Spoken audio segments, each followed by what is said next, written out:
Muy buenas noches, soy el doctor Eduardo Antonio Lara Pérez y a nombre de la Academia Mexicana de Pediatría y Médicos Unidos les doy la más cordial bienvenida. El día de hoy, 2 de octubre del año 2020, a 52 años de la matanza de Tlatelolco durante el movimiento estudiantil de 1968.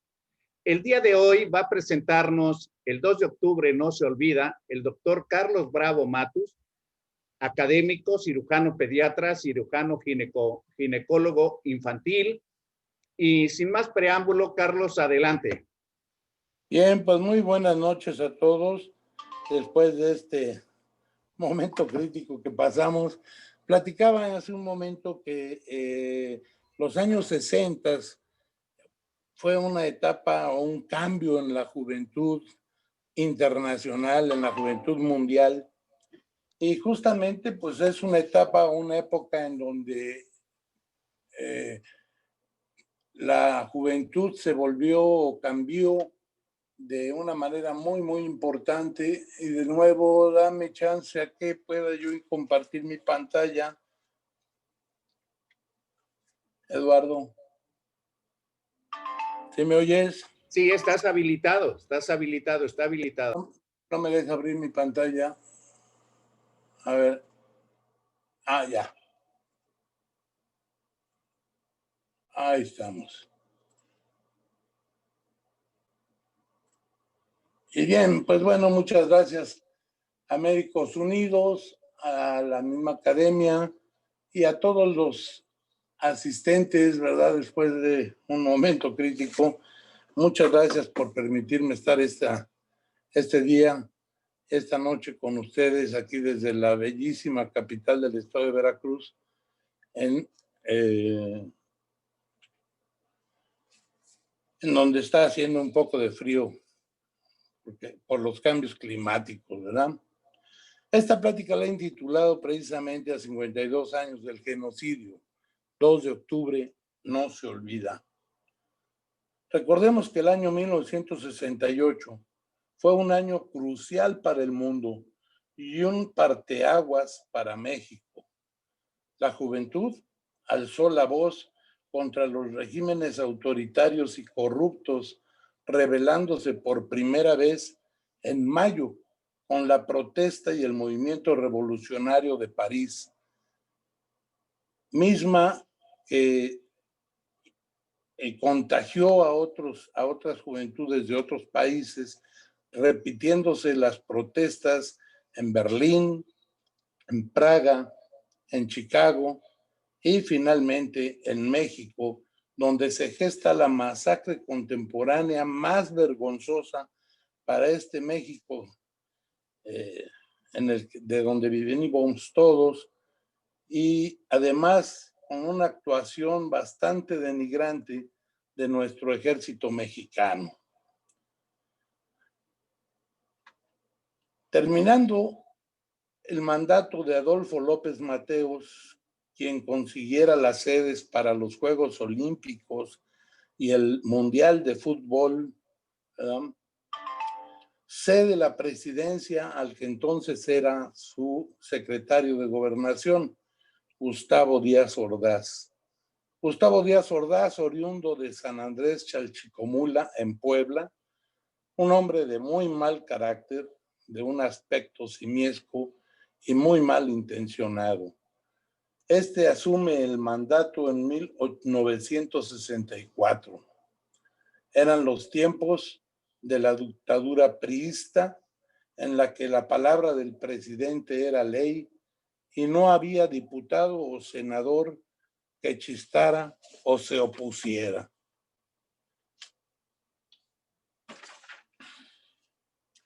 Entre sus primeras tropelías abusivas durante el primer año presidencial fue la tremenda represión que hizo al movimiento médico que iniciaron los residentes y los internos del Hospital 20 de Noviembre del ISSSTE, en el cual exigían el pago de aguinaldos vencidos y un aumento salarial.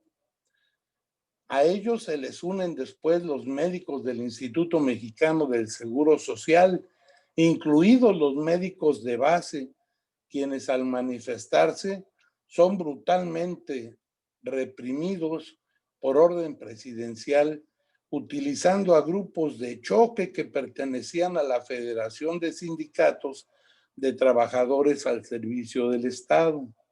Obviamente esto causó un despido masivo de muchos médicos y enfermeras, se encarcelaron a muchos de los líderes del movimiento y se expatriaron a muchos otros bajo la amenaza de ser encarcelados en el Palacio Negro de Recumberri. De igual manera continuó la opresión del sindicato de ferrocarrileros, cuya huelga había roto el presidente López Mateos, encarcelando a sus líderes y a su principal líder, que era Demetrio Vallejo, mismos que se unieron más tarde a los reclamos de los estudiantes, exigiendo la libertad de los presos políticos, empezando por ellos mismos. Gracias a estas acciones represivas, los médicos perdimos una imagen y el respeto por parte de las instituciones y la ciudadanía. No había agrupación o persona que pudiera exigir sus derechos o que intentara levantar voces ante la amenaza, muchas veces cumplidas, de ser reprimidos con la fuerza bruta. Fueron castigados, despedidos de sus empleos, tanto así que a un periodista le costó la chamba por un error de inserción de fotos donde en una había un gorila de un zoológico y en la otra estaba Díaz Ordaz. Solamente que este pobre periodista, ¿verdad?, se equivocó al colocar los pies de foto que estaban cambiados. Ya para entonces se desarrollaban las obras y planeación de los Juegos Olímpicos, Juegos inicialmente llamados los Juegos de la Paz. El equivalente de lo que ahora es el jefe de gobierno, ¿verdad? Entonces existían personajes, ¿verdad?, que ocupaban también la jefatura del gobierno del Distrito Federal en aquellos ayeres y que comandaba directamente el coronel Alfonso Corona del Rosal, y había escogido a sus jefes de la policía capitalina, a otros miembros y amigos de él, uno de ellos el general Luis Cueto Ramírez y Raúl Mendiolea Cerecero. Obviamente los tres con antecedentes militares y verdaderamente unos malditos represores que creaban y coordinaron el grupo de granaderos, además de la policía común. Ahí tenemos precisamente a Corona del Rosal gritando y reprimiendo y haciendo grandes amenazas ante la ciudadanía y ante cualquier movimiento. Qué facilidad, digo, qué imposible que se hicieran manifestaciones como las que hoy vemos en muchas ciudades de nuestro país. Rápidamente eran reprimidas. Estos eran los granaderos de aquel entonces, cargados con unas macanas enormes, con cascos, botas militares con casquillos de acero, que a la menor agresión, ante la menor protesta, atacaban ferozmente.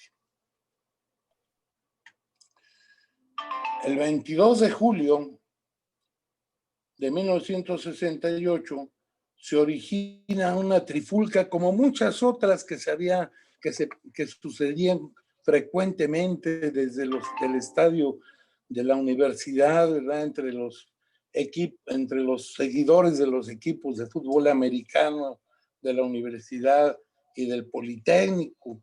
Obviamente había también rencillas y demás entre los miembros de la preparatoria y de las vocacionales del Poli, pero esta en particular, que se lleva a cabo el 22 de julio, se origina en la plaza de la Ciudadela y participan los estudiantes de la vocacional 2 y de la vocacional 5 del Politécnico contra unos muchachos preparatorianos de una preparatoria particular llamada Isaac Ochoterena, que estaba incorporada a la Universidad Nacional Autónoma de México, misma que se dan en las inmediaciones, como repito, de la Plaza de la Ciudadela, y que es rápidamente reprimida con un exceso de fuerza y saña por los granaderos, que a punta de macanazos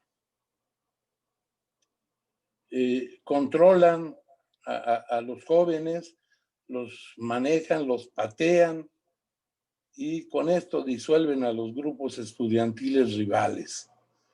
Pero por supuesto que dejaron muy mal heridos a muchos de ellos, y esto ocasionó que empezaran a haber protestas.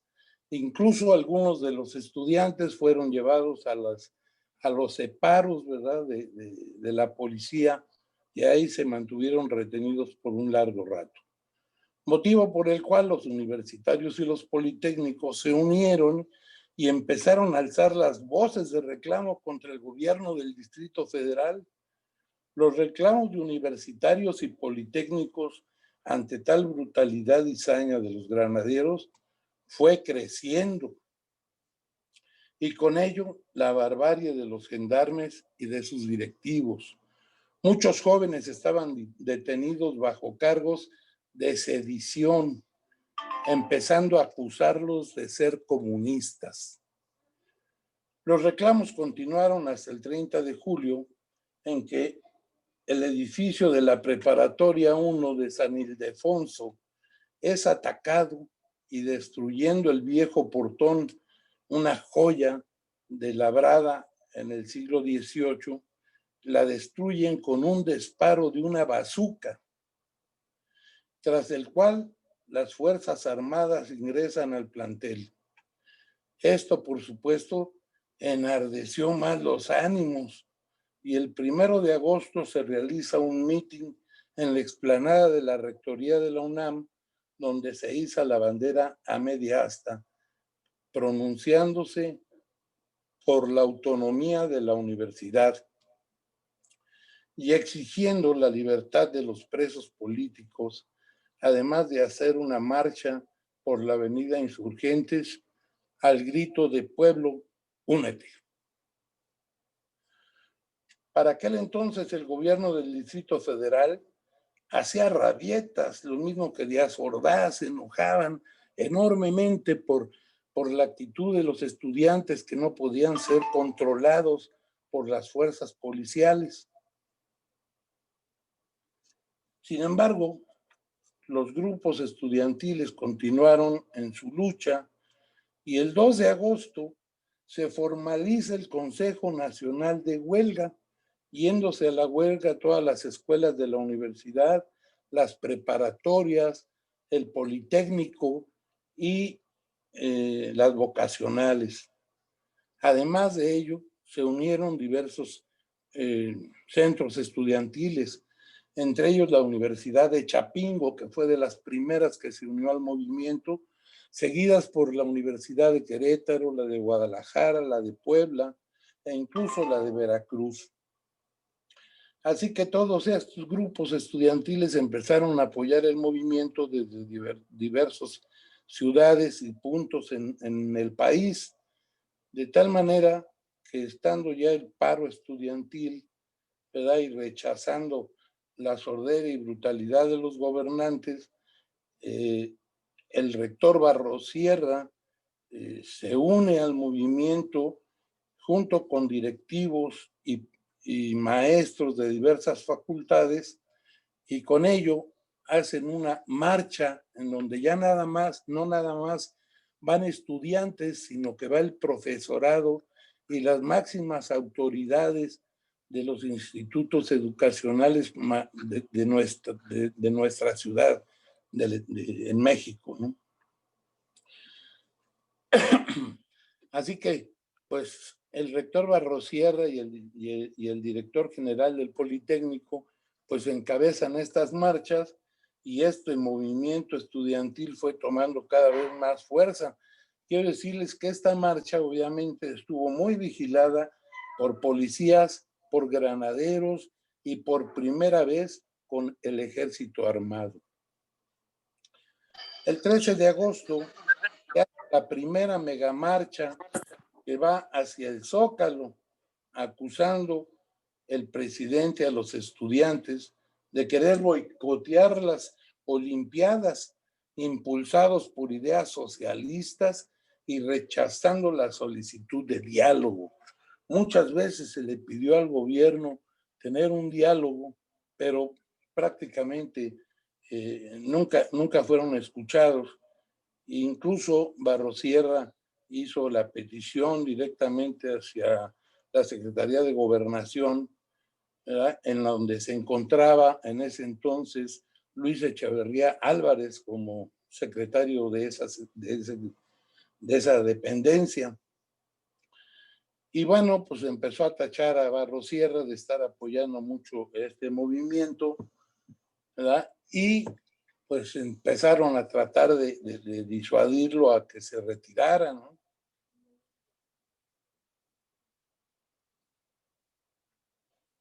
Bueno, el 13 de agosto se hace la primera mega marcha que se dirige a lo largo de la Avenida Juárez, saliendo del Monumento a la Revolución, recorre la Avenida Juárez, pasa el hemiciclo de Juárez, se interna por las avenidas y calles del centro, entre ellas sobre todo la Avenida 5 de Mayo, y llegan al Zócalo, en donde por primera vez ocupan la Plaza Mayor,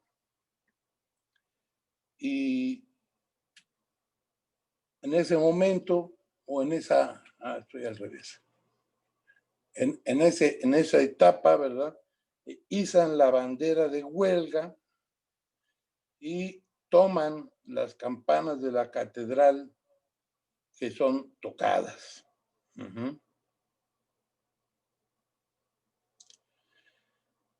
Así pues, el Consejo Nacional de Huelga le hace llegar al gobierno, a través de la Secretaría de Gobernación, el pliego petitorio donde se pide la derogación de los artículos 145 y 145 bis del Código Penal, así como la liberación de los presos políticos. Pero pues, prácticamente tampoco son escuchados. Ya mencionamos hace un momento que el 27 de agosto la marcha reunía a más de 500,000 de asistentes amenazados por las Fuerzas Armadas, que llegando al Zócalo izaron la bandera de huelga, lo que el gobierno tomó como una afrenta muy grave, y además de ellos se subieron algunos compañeros a las torres de catedral y tañeron las campanas. Obviamente, el ejército rápidamente llegó al Zócalo, fue entrando por 5 de Mayo, por Venustiano Carranza, otros entraban por Pino Suárez, otros se fueron introduciendo por las calles de Tacuba, atrás de la catedral, pero ya armados, con municiones reales, empezaron a llegar tanquetas disparando, y se hizo una enorme persecución a través de las calles del centro del Distrito Federal. Hirieron a muchos estudiantes, mataron a varios y a muchos otros los tomaron presos. Muchos estudiantes logramos escapar de esa barbarie, ¿verdad?, corriendo entre las calles del centro histórico, mientras otros habíamos tomado una vieja ambulancia de la Facultad de Medicina para llegar hasta el Zócalo, y bueno, logramos escapar tomando la calle de Pino Suárez, ¿verdad?, para salir lejos. Sin embargo, a pesar de estar en un vehículo, pues se sentían el silbido de las balas como nos pasaban cerca.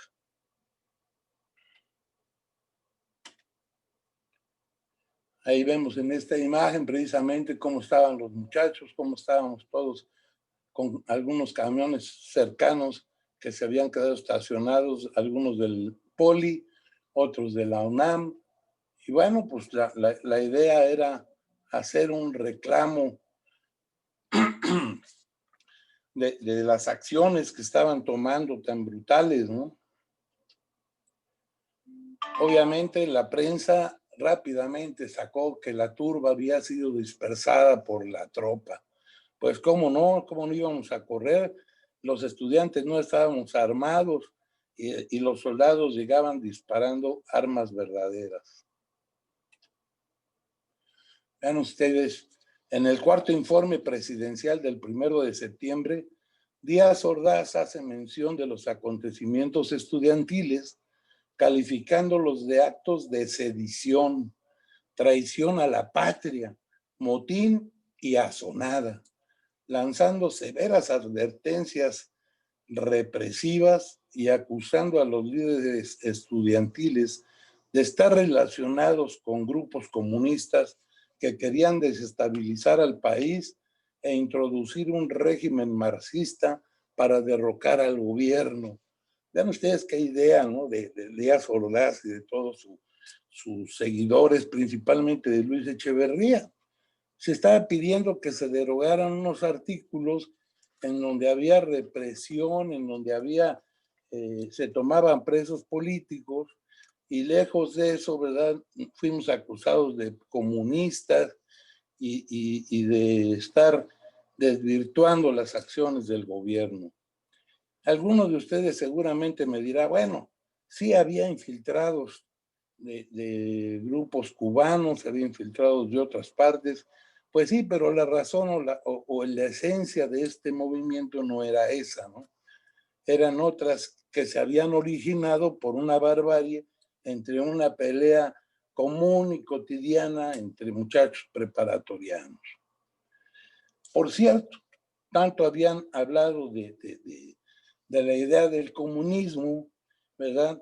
Pero es verdad que se había adoptado como parte del emblema del movimiento del 68 la imagen y el pensamiento de Ernesto Che Guevara, pero no tanto por sus ideas socialistas, sino por el espíritu de libertad y de lucha por conseguirla, por lo cual las ideas y la imagen de Fidel Castro nunca penetraron en el estudiantado ni se tomaron como punto de base para continuar con nuestro movimiento estudiantil. Simplemente la idea y la imagen del Che Guevara, a donde, pues, como todos sabemos, siempre luchó por un Estado libre y donde la gente pudiera vivir mejor. Ciertamente, si sabemos un poco de la historia del Che Guevara, sabemos que al no ser muy bien aceptadas sus ideas por Fidel Castro, tuvo que salir para después ser mandado a matar en Bolivia.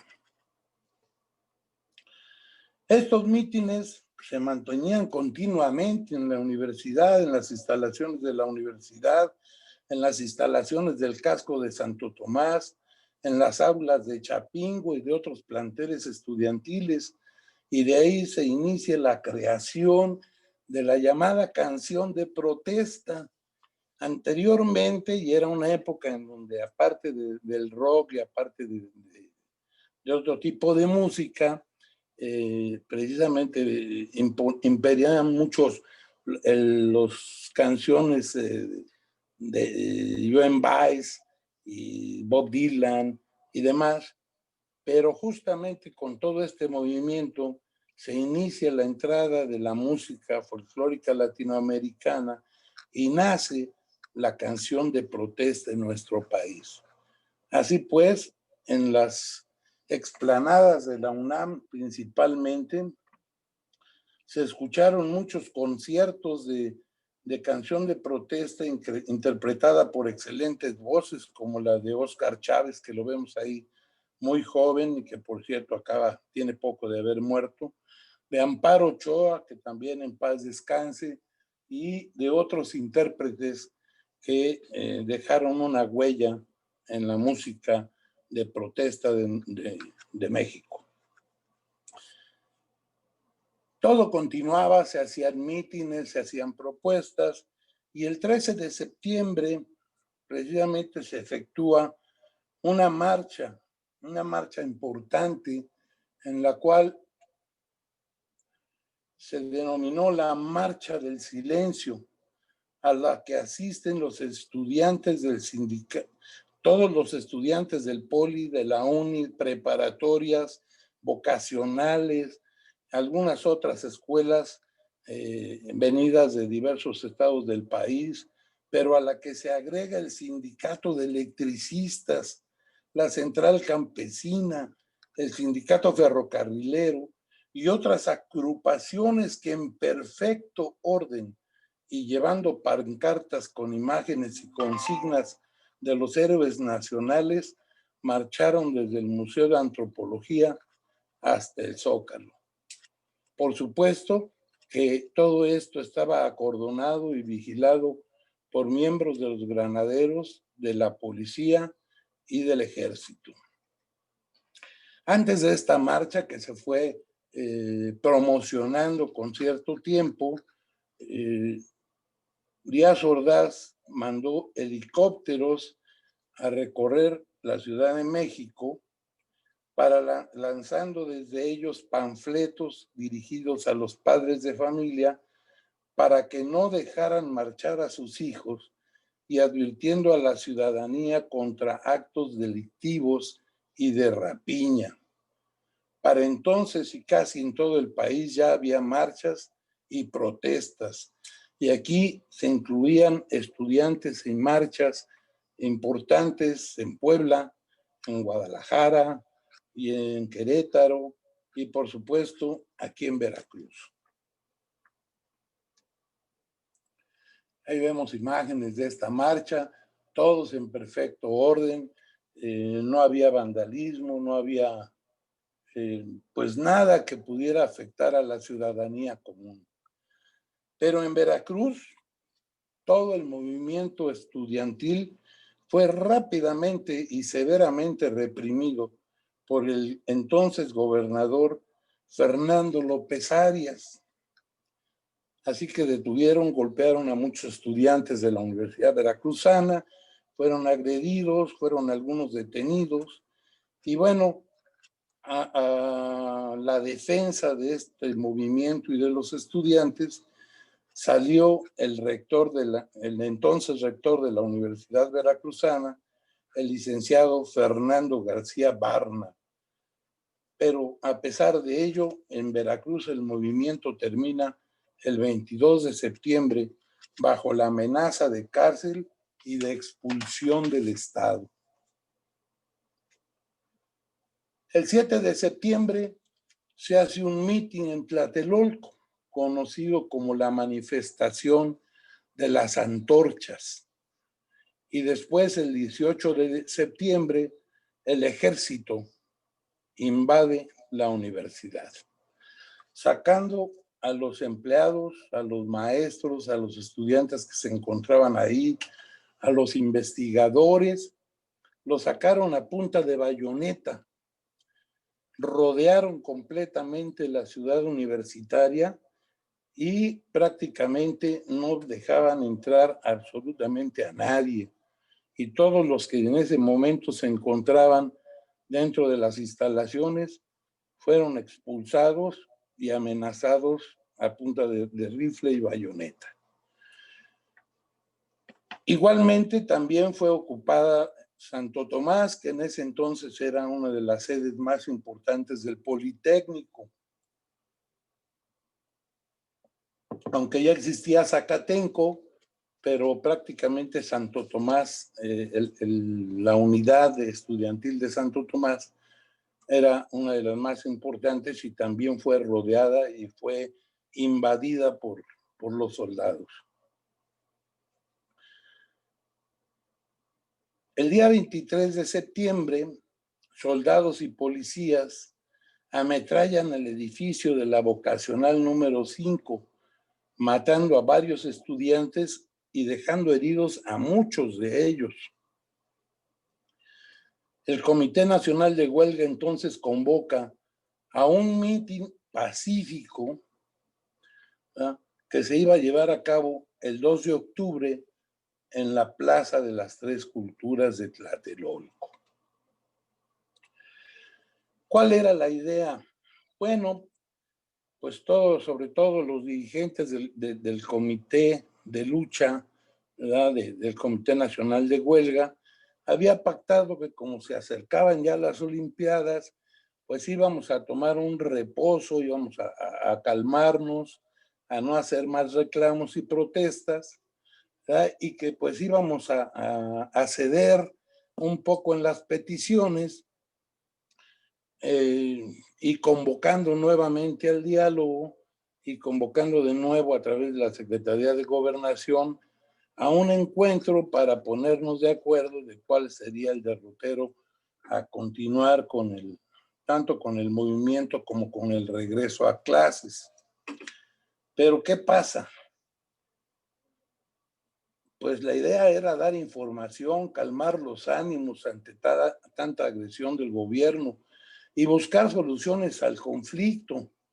Sin embargo, en ese meeting se reunieron estudiantes, se reunieron trabajadores, llegaron amas de casa que incluso llegaban con sus niños. Por supuesto que los habitantes de la unidad Tlatelolco estuvieron ahí muy atentos, algunos bajaron a la plaza, otros escuchaban al orador desde sus ventanas de los edificios. Uh-huh. Y prácticamente pues, el mitin transcurría en paz. Los oradores empezaban a pedir a todos los estudiantes, bueno, pues que tomaran la calma, que todo iba a buscarse una solución, que pensásemos que venían las Olimpiadas, que pronto regresaríamos a las aulas, y todo iba en tranquilidad, la tarde caía, y nadie nos habíamos percatado de que había francotiradores en los edificios alrededor de la plaza, incluyendo arriba de la iglesia.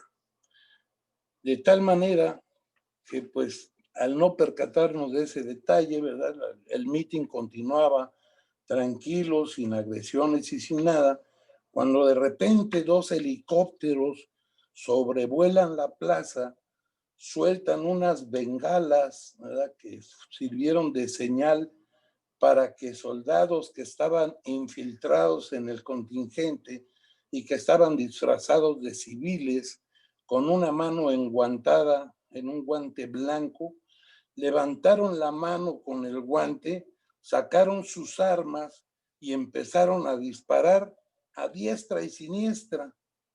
En tanto, se oían las botas con un ruido estruendoso que venían entrando desde la avenida de Nonualco, por San Juan de Letrán,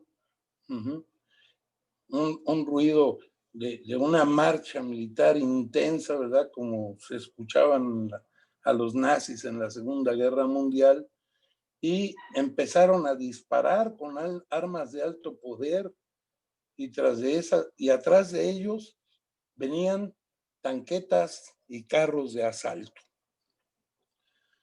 Por otra parte, una vez que estaba ya bloqueada la San Juan de Letrán, viniendo desde Tlatelolco, de Nonualco, empezaron también a bloquear por el lado de Guerrero, donde se encontraba la Secretaría de Relaciones Exteriores, y a bloquear los pasos entre los edificios, de tal manera que todo el contingente reunido ahí en la plaza, pues prácticamente por la gran cantidad que era, pues no podían salir.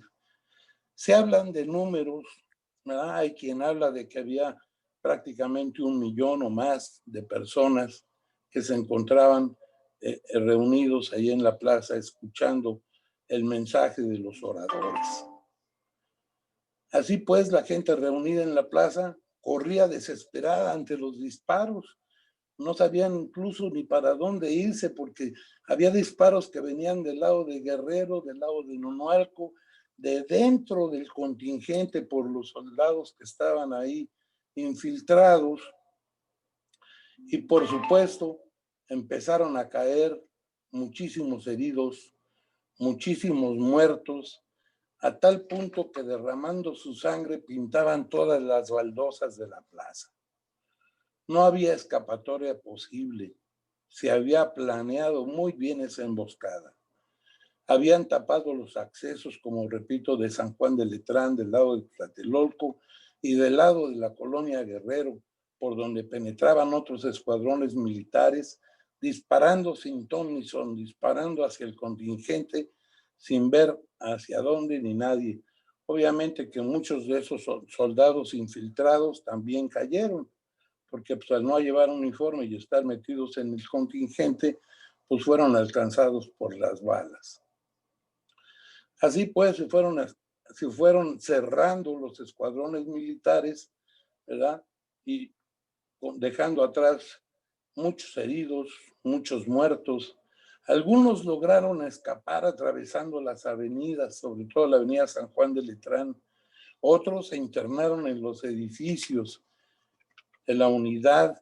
Otros corrieron entre los edificios para alejarse lo más posible de la unidad de Tlatelolco. Muchos que entraron a los edificios pedían auxilio en los departamentos, pidiendo que los dejaran entrar para salvarse, ¿verdad? Pero obviamente donde estaban los oradores era el edificio Chihuahua, estaban en el tercer piso del edificio Chihuahua, y fue uno de los edificios en donde más entraron los estudiantes y la gente común pidiendo auxilio, ¿verdad?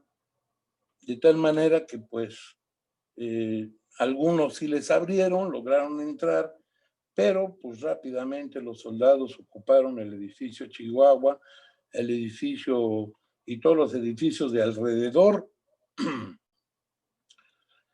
Cayeron tanta gente, civiles, gente que estaba curioseando, gente que se encontraba en las ventanas, y entre ellos me recuerdo de un pobre niño que se dedicaba a dar bola, grasa, con su cajoncito de dar grasa, ¿verdad? Y que tratando de correr y escapar de las balas, cayó muerto a los pocos pasos. Ahí vemos la imagen de uno de los helicópteros, cómo los soldados ya estaban apostados detrás de las tanquetas, cómo empezaron a disparar tremendamente. Y pues prácticamente eso fue una masacre tremenda. Se ha dicho mucho que los estudiantes estaban armados también, pero era una falsedad, y si acaso alguno de ellos hubiera llevado un arma, pues no pasaba de ser una calibre 22, ¿verdad? Porque además, previamente a esto, Díaz Ordaz ya se había preparado. Antiguamente había armerías, había lugares donde se reparaban y se vendían armas y balas, pero Díaz Ordaz ya desde el principio del movimiento se había encargado de cerrar por completo estos tiendas, estos lugares de reparación, y de prohibir la venta de armas. Los militares, una vez ya con la emboscada ya bien armada, pues empezaron además de matar gente, a detener a muchos. Se introdujeron primeramente al edificio Chihuahua, ¿verdad? En donde pues tomaron a los oradores que estaban ahí atorados, los desnudaron, a todos los oradores y a los acompañantes, a todos los que estaban ahí del comité, los desnudaron, los golpearon, ¿verdad? Los amenazaron tremendamente, los echaron al piso, y bueno, también amenazaron a la gente de los que estaba en sus departamentos, ¿verdad? Y que había auxiliado a los estudiantes, refugiándolos para que no les pasara nada. De tal manera que recorriendo departamento por departamento, los fueron sacando a punta de bayoneta y de mosquetón, ¿verdad? Los iban bajando. Algunas personas que quisieron escapar usando el elevador, pues no lo lograron, porque finalmente, una vez que abrieron las puertas del elevador en la planta baja, ahí les dieron unas ráfagas de metralleta y todos quedaron muertos ahí en el interior de ese elevador. De inmediato también cortaron toda la luz, el servicio de luz de la región, de la zona, cortaron el servicio telefónico. En aquel tiempo obviamente no había celulares, el teléfono era de esos teléfonos de mesa negros de disco, así que también cortaron las líneas telefónicas y los soldados cercaron con tanquetas toda la zona y empezaron también a disparar las tanquetas, de tal manera que me acuerdo haber visto que una de estas tanquetas con el cañón disparó una enorme bala, ¿verdad? Un cañonazo que destruyó parte de un edificio que se encontraba frente al edificio de Relaciones Exteriores y dejó totalmente destruida la panadería que se encontraba en la planta baja. La plaza se llenaba de muertos y de heridos. Los soldados llegaban a rematar a los heridos ahí mismo, ni siquiera les brindaban un ápice de auxilio. Obviamente, algunos, un buen número, logramos escapar del tiroteo y fuimos testigos a distancia de la masacre cometida por el heroico ejército mexicano y por las órdenes de Gustavo Díaz Ordaz, Luis Echeverría y Alfonso Corona del Rosal. La prensa estaba controlada, la prensa nacional. La prensa incluso en algunos artículos mencionan que solamente había 74 muertos, cuando en la realidad nunca se supo el verdadero número de muertos que hubo de primera instancia y de los heridos que finalmente acabaron de rematar.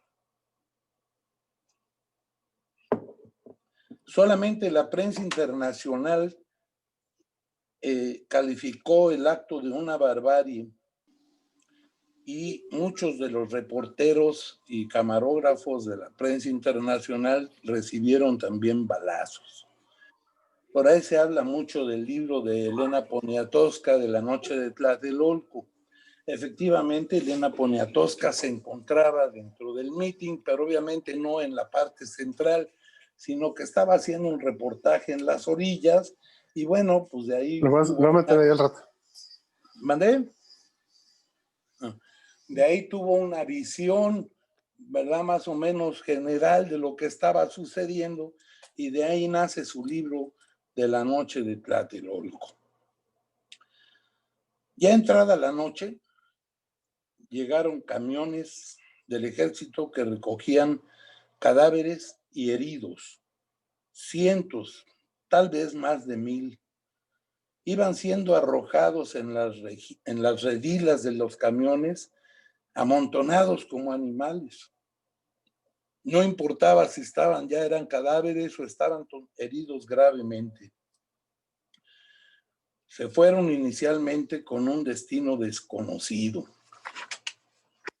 Pero ya más tarde en la madrugada llegaron pipas y camiones de marina con cuadrillas para lavar las baldosas de la plaza, quitar toda la sangre, y después se supo que muchos cuerpos fueron llevados al campo militar número 1, ¿verdad? En donde fueron cremados. De tal manera que pues de estos compañeros nunca más se volvió a saber nada. Y me dirán, bueno, ¿cómo es que puedes saber todo esto muy bien?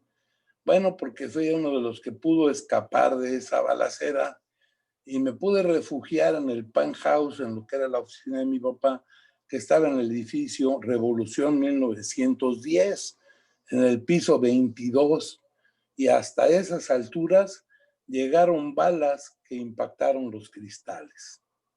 Por supuesto, una vez que cercaron todo, quitaron la luz, quitaron el teléfono, nadie podía salir de la zona. Hasta el otro día por la mañana, los soldados evacuaron los edificios aledaños con bayoneta calada y con la advertencia de guardar silencio.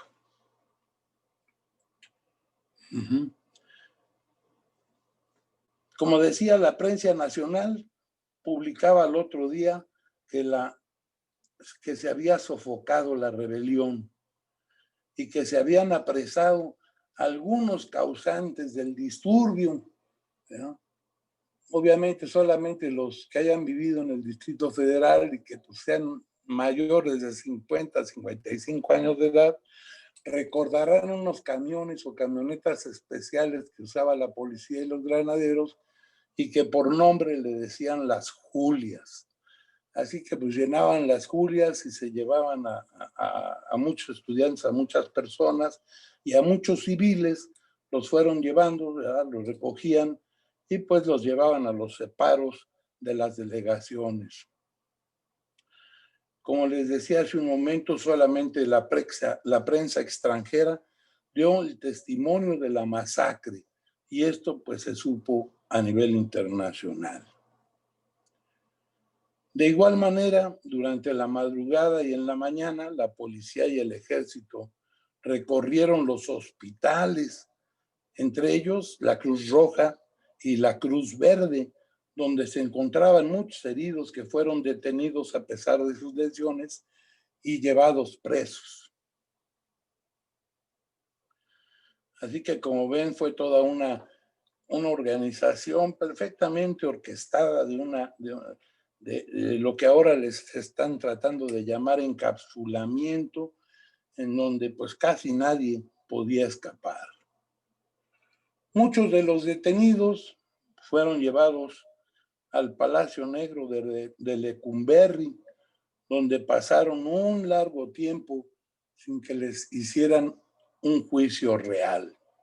Simplemente estaban ahí, ¿verdad?, sufriendo un montón de vejaciones y de maldades por parte de los presos. Y si alguien alguna vez se metió un poco a recorrer la historia del Palacio Negro de Lecumberri, pues es como Almoloya, ¿verdad? Era donde estaban los presos generales, los más peligrosos, y bueno, pues adentro había que pagar el precio para que no te molestaran. Todo esto pasaba, se habían limpiado las baldosas, se había limpiado toda huella de aquella masacre, ¿verdad? Y el 12 de octubre se soltaban las palomas de la paz en la inauguración de los 19ª Olimpiada, en la que Díaz Ordaz saludaba al mundo con su siniestra y una sonrisa brutal, ¿verdad?, mientras inauguraba los Juegos, soltándose palomas y soltándose en el centro de la pista los aros olímpicos, mientras que Enriqueta Basilio hacía su entrada triunfal al estadio de la ciudad universitaria, portando la antorcha olímpica y encendiendo el pebetero.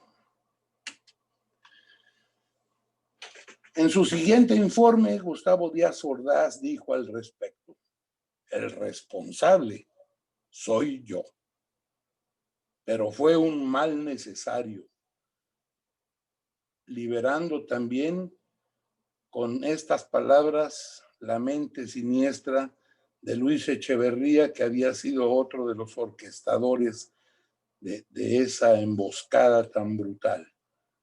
Y que, pues si recordamos a Luis Echeverría, años después, ¿verdad?, llevó a cabo otra matanza en el llamado Jueves de Corpus, en las inmediaciones del casco de Santo Tomás.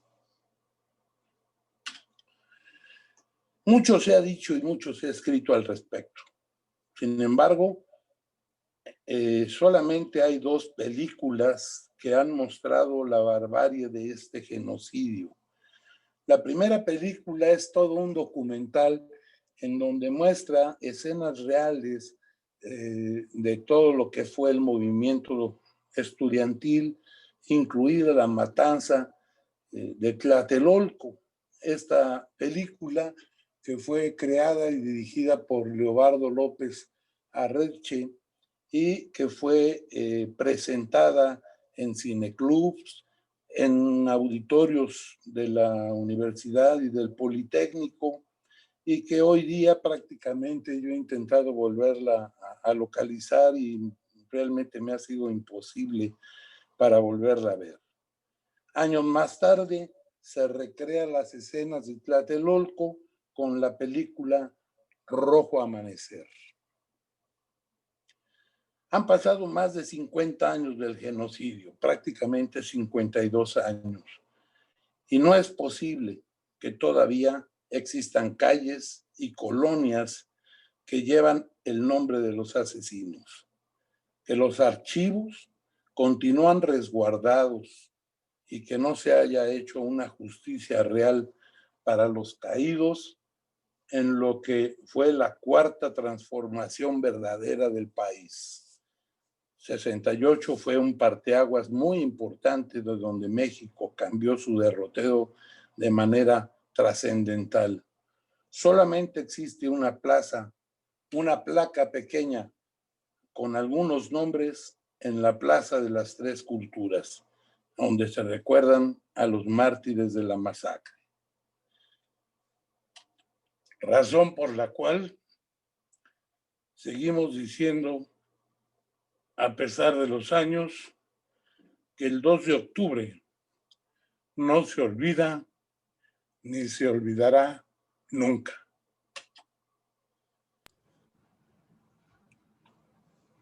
¿Qué pasa? ¿Y por qué es importante conocer la historia de todo este movimiento, conocer cómo se lleva a cabo, cuáles eran las razones principales? Bueno, porque desgraciadamente en los últimos años se conmemora el 2 de octubre a través de jóvenes que sin tener ninguna idea de qué fue lo que realmente originó el movimiento ni qué pasó, se han dedicado a crear un vandalismo brutal en la ciudad y que este año, por fortuna, por primera vez, se ha impedido debido a la contingencia, ¿verdad? Vamos a quitar la pantalla. Debido a la contingencia sanitaria y demás, y pues cuidando a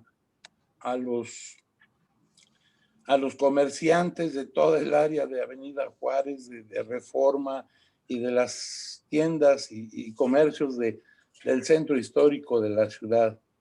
Así que bueno, eso sí es plausible que se haya controlado esta ocasión y se haya impedido que se hiciera una marcha vandálica como muchas de las que acabamos de ver ahora a través de las feministas y de las mujeres pro aborto y demás, que pudieron haber hecho su protesta y pudieron haber logrado cosas, pero al tener tantos actos vandálicos realmente rompen con la esencia de sus propias peticiones. 68 es una época, un momento del siglo pasado en donde México tomó un nuevo cambio y que bueno, desgraciadamente estamos empezando a vivir de nuevo levantamientos y protestas que ojalá y no terminen en una barbarie como la que vivimos ese 2 de octubre. Les agradezco muchísimo su atención y bueno, dejo unos minutos más para que si alguien quiere hacer una pregunta, si alguien me quisiera debatir en cuanto a las opiniones vertidas, con todo gusto. A ver, Carlos, muchas gracias y pues nos llevaste de la mano a través de la historia para muchos de los que vivimos este evento triste, doloroso de la vida de México y que, como tú bien dices, pues no se va a olvidar. Aquí hay una pregunta muy interesante porque se menciona que es sobreviviente el señor Sergio Rojano. Puede levantar la mano. Adelante, si quiere hacer su comentario muy breve, por favor. ¿Cómo no? Bueno, yo soy Sergio Rojano y voy a comenzar por el final. Yo soy estudiante, fui estudiante del ESIME Politécnico y mi experiencia es que cuando terminó el movimiento y regresé a mi primer semestre del ESIME, me encontré con el grupo que habíamos organizado, comenzado este primer semestre, pues ya éramos menos de medio grupo de estudiantes. A lo que voy es que si algunos sí se regresaron a sus lugares de origen, pues muchos de los compañeros pues no los volvimos a ver. Mi experiencia fue precisamente junto con Carlos, porque de alguna manera compartimos de alguna manera la misma historia, yo como ingeniero, él como doctor, pero a mí me tocó también la primera parte del movimiento, que creo que es lo que quiero aportar, Carlos. Yo estuve en la vocacional número 2 y el problema fue concretamente, que originó todo esto, que los muchachos de Boca 2 y Boca 5 iban como no había muchas muchachas, ahí iban a ligar a las chicas de la escuela Ocho Terena, de la preparatoria. Obviamente los muchachos de la Ocho Terena no se dejaron, no, eran muy celosos de sus muchachas también, y se originó el problema. El problema finalmente, hubo una corretiza de alumnos hasta la plaza de la Ciudadela, donde estaba entonces montada una exposición de manzanas, por lo cual había muchos granaderos. El problema es que se armaron ahí los trancazos, corrieron varios para la Boca 2, otros Boca 5, y el problema se originó porque los granaderos fueron a corretearlos y a golpearlos y se metieron a las escuelas y los arrastraron textualmente de los cabellos a los muchachos y violaron precisamente en la escuela la protección que teníamos los estudiantes. Entonces ahí comenzó todo el problema. Quería aportar esa experiencia nada más. Bueno, somos sobrevivientes, gracias a Dios, Carlos, yo y varios compañeros que participamos en el movimiento, pero somos gente, pues los que platicamos esto, ayer, antier, somos gente, todos profesionales, y afortunadamente, con una mentalidad muy positiva de lo que, a pesar de este problema, pues ahora nos cambió la vida de una manera diferente. Gracias. Muy amable, muchas gracias, Sergio Rojano. También quiere comentar algo Lázaro Cristales, adelante. Hola, buenas noches. En ese momento yo era estudiante de medicina en el puerto de Veracruz, era la única facultad. Tomando en cuenta que el movimiento estaba en la Ciudad de México, en todo el país, considero, tratamos de apoyar todas las demandas que se hacen del estudiantado, de tal forma de que nosotros nos dedicamos a producir a través de el sistema que teníamos antes del mimeógrafo, muchos cartelones para poder decir a la gente lo que estaba pasando en la Ciudad de México. Desafortunadamente, en el puerto de Veracruz sufrimos la represión de la Marina, ya que al ser un puerto, en aquella época en lo que nosotros nos perseguían los marinos y muchísimas veces pues tuvimos que dejar de repartir esos panfletos que llevábamos para avisar de lo que estaba ocurriendo en México, precisamente por la persecución que recibíamos de los marinos, pero fue un movimiento nacional. Carlitos me recordó y me volví a indignar de esos hechos, pero pues sobre todo porque nunca de los nunca se ha buscado que haya una justicia adecuada para esos hechos. Muy amables y muchas gracias. Gracias, Carlitos, por tu plática. Muy amable, muchas gracias por su comentario. No sé si alguien más quiera comentar algo. A ver, adelante, César. Querido César. Bueno, César, ¿me das chance? Alicia, adelante. Sí, César, ahorita te doy chance. Bueno, primero felicitar al doctor Carlos Bravo. Y yo era niña cuando pasó todo esto, pero cuando estaba en el 20 de noviembre haciendo la residencia, la doctora Guadalupe Alvarado Vega, que es mi mamá académica, me hablaba mucho de aquellos movimientos previos al movimiento del 68. Y ella fue una de las que estuvo participando activamente y recordaba mucho esa marcha donde todos iban de blanco y en silencio, que fue imponente. Después tuvieron muchas represalias y muchos médicos del 20 de noviembre se tuvieron que ir fuera de México, incluso algunos desaparecieron. Pero ella era de Veracruz, de hecho ella estudió en la Universidad Veracruzana y era de Jalapa. Ella falleció en el 2012, pero nos dejó muchas enseñanzas. De hecho, mucho de lo que soy actualmente se lo debo a ella y por lo mismo me ha interesado tanto estudiar estos movimientos, porque lo que somos ahora ha sido resultado de lo que vivieron ustedes. Muchas gracias, doctor Carlos, y a todos los que participaron en aquellos movimientos. Gracias, Alicia, muy amable. Rubén, ¿quieres comentar algo? Felicitar al doctor Bravo por su brillante participación. realmente el movimiento del 68 marcó a una generación y muchos de nosotros lo tenemos en nuestros pensamientos porque con eso crecimos. Yo estudié en la Escuela Superior de Medicina del Instituto Politécnico Nacional, que está en el casco de Santo Tomás. Entonces, durante mis 6 años que estuve ahí, todo siempre eran los comentarios que aquí sucedió, aquí pasó, todo lo del 68, porque ahí se inició. Muchas gracias, doctor Carlos Bravo, y a todos por sus comentarios. Muy amable, Rubén. Yo quisiera hacer un comentario, si me lo permiten, también porque pues también tuve mi experiencia. En ese entonces yo estaba terminando la preparatoria en la Escuela Nacional Preparatoria número 1, la que le tiraron la puerta del bazucazo, y tenía un compañero muy querido que se llamaba Alejandro Yandiola. Éramos muy unidos. Sus padres tenían un restaurante en el Pasaje Catedral, que está exactamente a espaldas de la Catedral de México. Y en ocasiones yo me quedaba con él a comer ahí o dormir incluso, porque mis padres vivían en Lindavista, que me quedaba muy lejos. Resulta en tal caso que el día 2 de octubre mi padre, que era músico, tenía que renovar su pasaporte y se lo entregaban a las 5 de la tarde del día 2 de octubre. Y yo tuve que ir por él porque mi papá tenía otras actividades.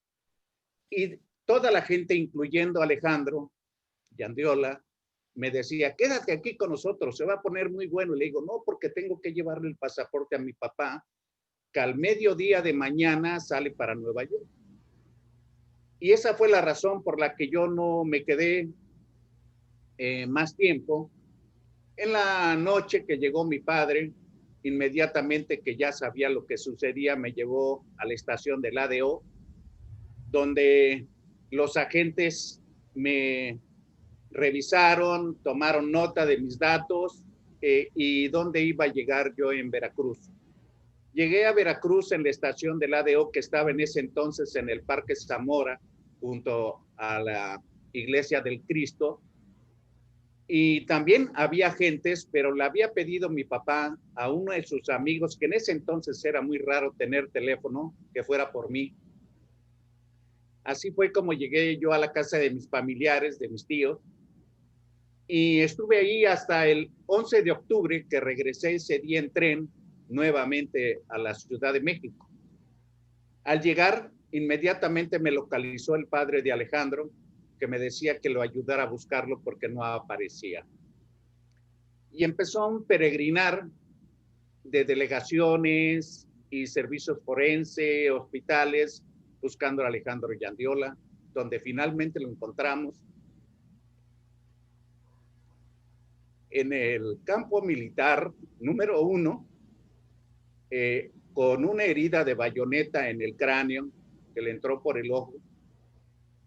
Quiero decir que Alejandro Yandiola era hijo de inmigrantes españoles, era hijo único y bueno, muy dolorosa experiencia. Que en paz descanse. Y pues nada más. Si alguien más quiere hacer algún comentario. Sí, soy Creo que César quería hablar algo. A ver, César, adelante. Aparezco como No, felicitar a Carlos por la excelente ponencia, a todos ustedes los que vivieron esa época. Yo era estudiante de secundaria y me enteraba de todo. Yo estaba ahí en la Sueta de Veracruz, estaba en primero, segundo de secundaria y me enteraba de todo y sabíamos. Pero yo creo que ese fue el parteaguas de México para ser lo que ahora queremos ser. Yo creo que todavía no llegamos a ser lo que queremos, pero espero que algún día llegamos a ser un gran país. Gracias a todos por sus cosas y me han conmovido mucho. Sí, ¿me permiten? Sí, adelante. Buenas noches. Yo soy Gloria Molina y pues agradezco al doctor Carlos el haber compartido la historia. Yo era chica en esa época también y recuerdo que así pasó como algo no trascendental en mi medio. Yo estaba en la secundaria y como que no había habido mayor cosa, pero realmente es muy doloroso, nos ha dejado pues hay una huella. Desafortunadamente, como dice el doctor Cristales, pues no ha habido justicia y sigue la injusticia, sigue y se seguirá repitiendo. No sé qué hacer, qué se podrá hacer para que esto no se olvide, porque desafortunadamente no hay memoria. O sea, mucha gente pasa por alto y se olvidó, y entonces todos estos mártires y todas estas injusticias siguen ocurriendo. Muchas gracias, doctor y Carlos y doctor Eduardo, porque vi la sensibilidad de ustedes, y la verdad es que yo no lo viví, pero lo viví a través de ustedes, y sí, se me hizo un nudo en la garganta. Muy amable por su comentario. Adelante, Rodrigo. Tienes que encender eso es. Hola, buenas noches a todos y todas. Primero agradecer esta invitación que me llegó para poder acercarme a este grupo de personas que expresan sus experiencias, dirigido, digamos, y enmarcado en la crónica que nos dio Carlos Bravo. Muchísimas gracias. Y un poco engarzo mi comentario con el comentario que acaba de hacer la señora o compañera MOLCAR. Me llamo Gloria. Perdón, Gloria, mucho gusto, disculpe que no, así es esto de las nuevas tecnologías, ¿verdad? Pero lo que quiero comentar, agradeciendo el comentario que hizo, es cómo es muy importante para mí el poder vincular la historia que nos pueden contar las generaciones que vivieron como las de ustedes, porque por supuesto yo no les puedo contar una experiencia del 68, pero sí les puedo contar mi perspectiva de padres que participaron en el movimiento del 68, padres que ahora, bueno, más bien en aquella época estaban en la secundaria. Mi mamá me cuenta que se corría por las avenidas pegando panfletos con el engrudo que preparaban y se subían al Volkswagen del primo corriendo porque ya se acercaban, pues ella me contaba que eran granaderos, ¿no? También la experiencia que me vincula con esa historia es que mi padre participó en una de las peleas iniciales entre el IPN y la UNAM. Él es CIME también, del Politécnico. Entonces, de alguna manera ese vínculo que sus experiencias, a mí por lo pronto me vinculó con ustedes de alguna forma. Muy amable. A través de la historia. Lo que quiero decir es, lo importantísimo de la comunicación intergeneracional es el vínculo de estas experiencias. Y muchísimas gracias por insistir en compartirlo y que no se olvide. Gracias, muy amable, Rodrigo Gómez. Rojano, un último comentario. Sí. Pues mira, apoyando lo que dice Carlos, desgraciadamente el gobierno pues sigue haciendo lo que quiere. Nos hemos manifestado varios de nuestra generación porque finalmente juzgan a Luis Echeverría. Luis Echeverría fue el cerebro realmente asesino de todo este proyecto. Quien se echó la culpa realmente fue Díaz Ordaz, porque era pues, el presidente. Pero la mente siniestra de todo esto, recordemos que fue Luis Echeverría, porque él fue el que pidió el apoyo de guardias presidenciales, que eran precisamente los que tomaban parte de el grupo Olimpia, o sea, los que tenían el guante blanco. Ellos se apostaron desde temprano en el edificio de Relaciones Exteriores, o sea, ocuparon por órdenes del Estado Mayor Presidencial la azotea y algunas ventanas precisamente de este edificio de Relaciones Exteriores, que era el más estratégico y estaba aislado obviamente a la vista de cualquier persona. Y precisamente dentro de la iglesia que comentaba Carlos, ocuparon la iglesia tanto los francotiradores arriba como adentro, desalojaron la iglesia para ocuparla el Estado Mayor Presidencial, y ellos mismos eran los que tenían toda la gente, los francotiradores. Realmente cuando llega el ejército, precisamente al mandar las señales precisamente de los helicópteros, las dos bengalas, entre el ejército, pero de alguna manera quien inicia la balacera fueron el guante blanco, el batallón Olimpia, y al sentirse el ejército también agredido, y no saben dónde venían las balas, entonces empezó la matanza contra todos, pero vamos, concretamente a mi juicio, de todo lo que he vivido, de todo lo que he leído, de las películas que he visto, quien originó todo este desastre fue el expresidente Luis Echeverría, a través del Estado Mayor Presidencial, que fue el que organizó toda esta tragedia y esta idea tan macabra para, el objetivo realmente era descabezar el movimiento agarrando a todos, pero de una manera muy cruel y muy sanguinaria y con tantas muertes que hasta la fecha todavía lo recordamos y muchos compañeros que ya no llegaron, como en tu caso. En el cine, yo dejé de ver a mis compañeros y pues, no sé si se regresaron a tierra, pero muchos creo que quedaron bajo tierra. Ese es mi comentario final. Y agradecerles a todos, sobre todo a ti y a Oscar, aquí a Carlos Bravo por su preparación y qué bueno que siga esto de alguna manera haciéndose público y que no se olvide sobre todo que ese Echeverría, que es el cerebro donde está, vive todavía, creo que debe pagar sus culpas. Gracias. Muchas gracias, Rojano. Carlos, pues un comentario final antes de cerrar la transmisión, que ya nos fuimos del tiempo. Pues primeramente agradecerle a todos los que nos acompañaron en esta reunión. Como les repito, esto más que otra cosa, pues fue hacer todo un recorrido histórico de cómo nace y no cómo muere, porque el movimiento no murió hasta la fecha, después de 52 años. Lo seguimos recordando y lo seguimos viviendo, pero como dice Sergio Rojano, pues lo hicimos una generación de jóvenes llenos de ilusiones, ¿verdad? Con un montón de ánimo para cambiar a México, y creo que en cierta manera se logró. Cambiamos a este país un poco de aquellas épocas a como lo vivimos hasta hace prácticamente 3, 4 sexenios, ¿no?